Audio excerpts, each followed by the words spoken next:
ದೆಹಲಿಯಿಂದ ಎಂಎಲ್ಸಿ ರಾಮೋಜಿಗೌಡ ವಾಪಸ್ ಆಗಿದ್ದಾರೆ. 10 ಜನ ಎಂಎಲ್ಸಿಗಳು ಸೇರಿದಂತೆ ವರಿಷ್ಠರನ್ನ ಭೇಟಿ ಮಾಡಿದ್ವಿ.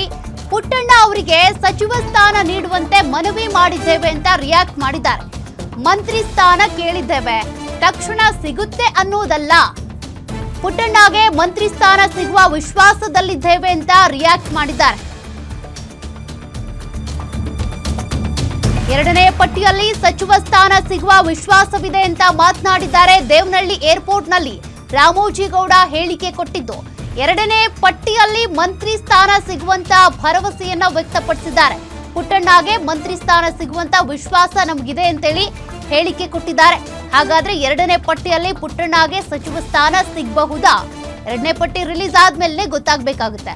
ದೇವನಹಳ್ಳಿ ಏರ್ಪೋರ್ಟ್ನಲ್ಲಿ ರಾಮೋಜಿಗೌಡ ಸದ್ಯ ಹೇಳಿಕೆ ಕೊಟ್ಟಿದ್ದಾರೆ.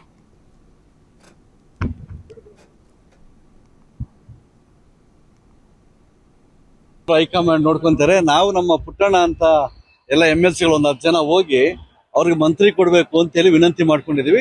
ಒಂದು ಸಕಾರಾತ್ಮಕ ಸ್ಪಂದಿಸಿದ್ದಾರೆ.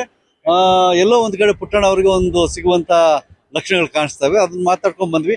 ಇನ್ನು ಮಿಕ್ಕಿದ್ದೆಲ್ಲ ಹೈಕಮಾಂಡ್ ಇದೆ, ಮುಖ್ಯಮಂತ್ರಿಗಳಿದ್ದಾರೆ, ಸಿದ್ದರಾಮಯ್ಯನವರು ಇದ್ದಾರೆ, ಅವ್ರು ನೋಡ್ಕೊಳ್ತಾರೆ. ಬಟ್ ಸಕಾರಾತ್ಮಕ ಸ್ಪಂದಿಸಿದ್ದಾರೆ. ಎಸ್ ನಾವೊಂದು 10 ಜನ ಎಲ್ಲ 10-12 ಜನ ಹೋಗಿ ಎಲ್ಲರೂ ಹೋಗಿ ಅವ್ರಿಗೆ ಕೊಡ್ಬೇಕು ಅಂತ ವಿನಂತಿ ಮಾಡ್ಕೊಂಡಿದ್ದೀವಿ.